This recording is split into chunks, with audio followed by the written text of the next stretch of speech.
In recognition of his commitment to urban elementary public education and his compassion for enacting social justice, Omar Hernandez Ku is highly deserving of the 2020 Undergraduate Dean's Merit Award. Kudos, Omar. Intelligent, critical thinker, motivated, problem solver, advocate, service driven, responsible, kind, selfless, generous. These are all important characteristics of a strong teacher, and these are only some of the many positive attributes of one of this year's Dean's Merit Award recipients. I am so proud and honored to introduce Omar Hernandez Ku, a graduate of the BA in Urban Education program, as the College of Education's 2020 Undergraduate Dean's Merit Award winner. I look forward to hearing about your journey as a teacher and know you will positively impact so many lives along the way. Congratulations, Omar. To my fellow graduates, as we cross the final step virtually to begin our careers, please reflect on the path that led you here. We all come from different paths of life, and to see each and every one of us getting ready to transition into full-time teachers is phenomenal. To say the least, this program has not been a walk in the park. Balancing school, state requirements, and work amongst many, many other responsibilities has proven difficult. But every single one of you is equipped and prepared to take on this new challenge. Wherever you may end up teaching, I know you will help those students prosper and they will help you develop into a better version of yourself. Let us not forget all of those who have helped us along the way. From friends, family, and professionals, give thanks where thanks are due. I personally want to thank all my family, especially my parents and wife, for always supporting me as I transition through careers. I also want to thank each one of you here today for fueling this learning experience and for allowing us to culminate into such a strong group of teachers. Although the future is uncertain considering the circumstances, I guarantee you that the drive of Class of 2020 has not gone unnoticed. The College of Ed has always prided itself on embedding social justice in education, and I want everyone to reflect on what that means for your teaching philosophy. I challenge us all to reimagine and create a different future for education. Continue supporting the communities you teach, continue fighting the injustices within public education, and remember that things will not be a walk in the park. We have developed into a magnificent group of teachers at UIC, and we will always have each other for help. I look forward to collaborating with each one of you as we all strive to reach new strides within education. Although we are not able to celebrate together, your accomplishments are not unacknowledged. Celebrate with those around you and get some rest. It is well deserved. For first-generation graduates as myself, know that all who support you are beyond proud, regardless of a physical ceremony or not. You have all made astounding impacts already. To the class of 2020, this is only the beginning to the changes we will bring for our students and their communities. Continue being the driving force needed to make learning worthwhile. Be proud of your accomplishments and celebrate as safely as possible. We are all in this together. Congratulations to the graduates of 2020. My pleasure to introduce Frank Ray, who is inches away from becoming a licensed teacher, endorsed to work with students with disabilities ages 5 through 21. Frank has been an educator for a long time. He's worked for over 10 years in Chicago Public Schools as a paraprofessional.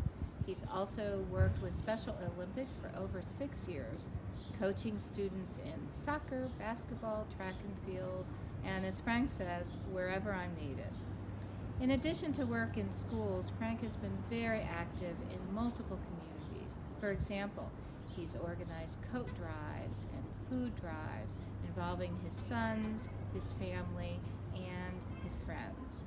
He organizes a yearly scholarship from his own funds to give to students to help them after high school. He has also been a mentor with Adoptions Unlimited for over 9 years, and he's the youngest mentor in that organization, in which he works with kids, and he says he helps them stay focused, stay positive, and know that things will get better. It is my extreme pleasure to welcome Frank into the wonderful profession of teaching. where I know he'll continue to facilitate great possibilities for kids, for families, and for communities. Welcome. I'm extremely nervous, y'all, so please bear with me.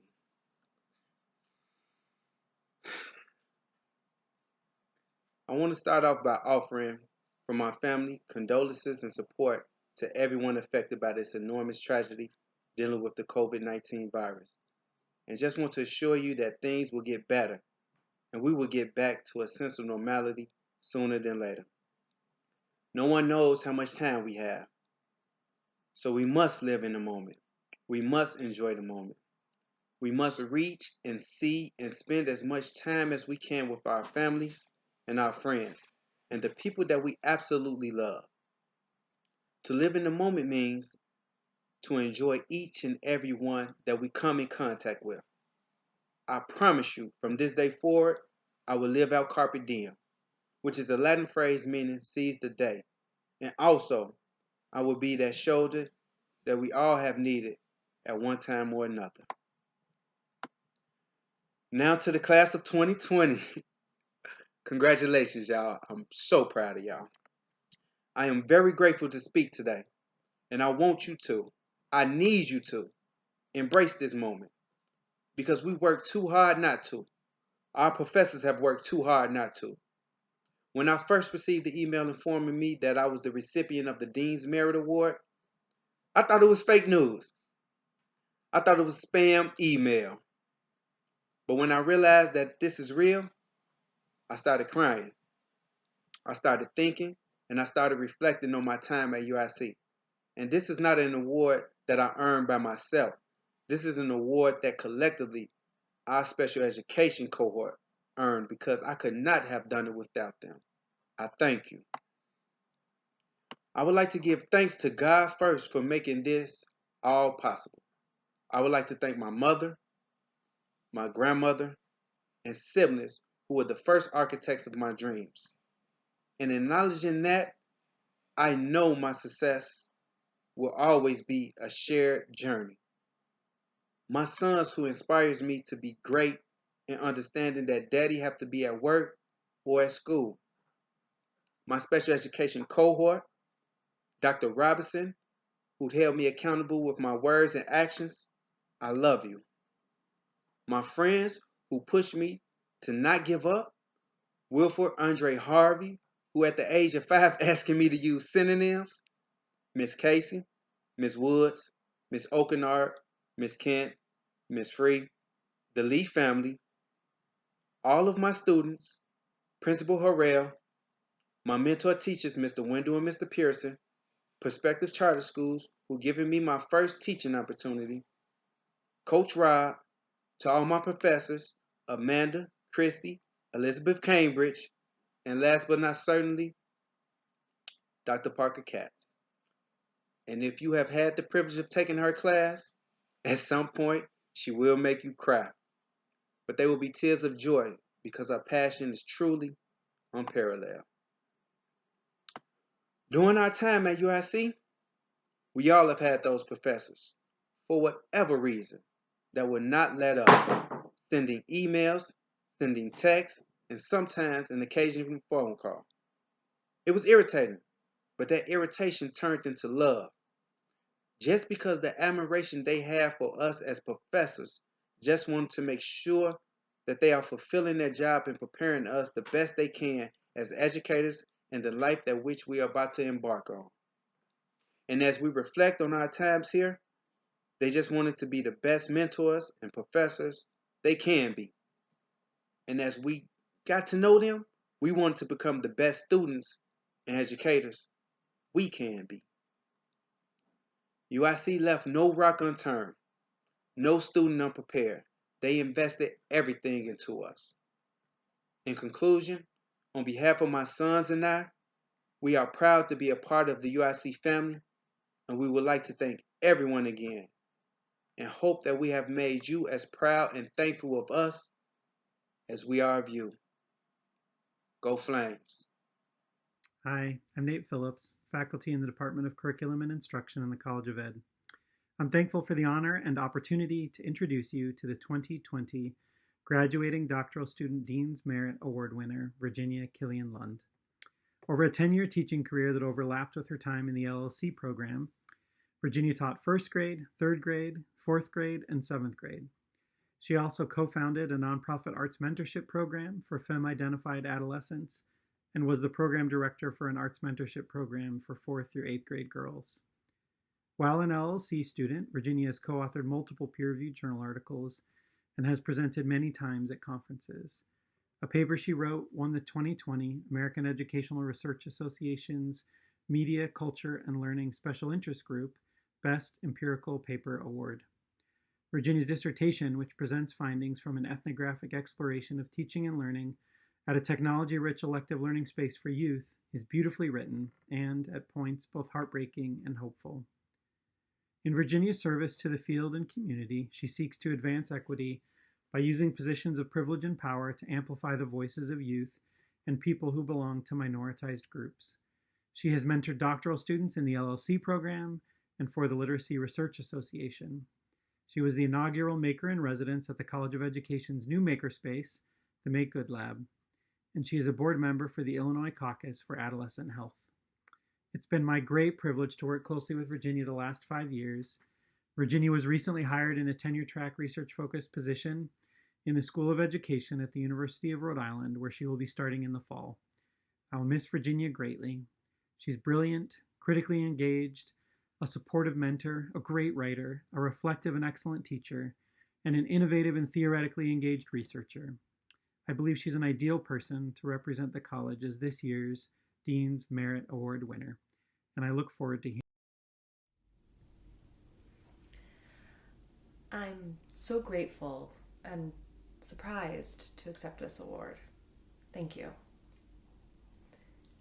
I think many of us graduates are experiencing this as a really bizarre moment, a moment when we expected to be wearing our graduation robes, and instead we might be watching this video in our bathrobes. It's not what we imagined. For me, celebrating the accomplishment of completing a degree right now feels a little like the pins and needles I feel when my foot falls asleep. When I get those pins and needles, there's a heaviness and a strangeness. Not because something isn't there, but because it is there. I can see my foot. I know it's there, I just can't feel it in the same way. In that same pins and needles way, my teachers, my loved ones, my friends, my students, my coworkers, my fellow graduates, all the people who've been so important to my learning, they're all there, somewhere. And your people are all there too, lifting you up and loving you and just being in awe of all that you are and all that you will be. And it's a strange, sleepy foot feeling that we aren't able to feel being together in the same way, being close to each other's living, breathing, smiling, celebrating bodies, moving those bodies across campus as students one last time. That sleepy foot feeling that I'm having makes me think of all the moments at UIC that felt so awake and alive, so invigorated with possibility and imagination in the face of all the challenges and resistances we know we face as people dedicated to radically reimagining education for our children, our neighbors, and ourselves. There have been so many times at UIC that I have felt moments of alchemy when I'm working with others towards creating bridges that cross from our relentless realism about the current educational climate to our radical imagination of what education could, should, and must be. There's a spark of excitement, a kind of glow over the brain when you know you and someone else are on the same page. When keyboards start clacking or heads start nodding or markers race around those goofy whiteboards from the second floor classrooms. A teacher or a student or a colleague asks just the right question, makes just the right observation, and then a pause gives space for a new idea to breathe. Or there's no pause, and the ideas of 2 or 3 people just start tumbling into each other, like when the gym teacher used to shake out that big mesh bag of playground balls. Something makes sense. One of the charts or dense paragraphs kind of calcifies into something truly meaningful. And over time, these moments of alchemy build into a question, a lesson, a project, a passion, an understanding, an education. But we will need more of these moments, so many more, to build the future so many of us crave for our students and children and neighbors and selves. We will need to keep coming together, to let the ideas tumble and bounce like playground balls, to do the work of putting those ideas into motion and keeping them moving. We won't be students in the same classrooms anymore, but we will be in schools and break rooms and meetings and parks and coffee shops and kitchens and libraries. We'll be in picket lines and grocery store lines. We'll be in group chats and at train stations. We will need to find each other out there and come together again. And it will happen, not all at once. It'll be like your foot waking up after being asleep, the blood returning, the heaviness fading. We will stretch and move and remember what's possible. We will work towards building education that is equitable, just, and joyful. We will imagine together again.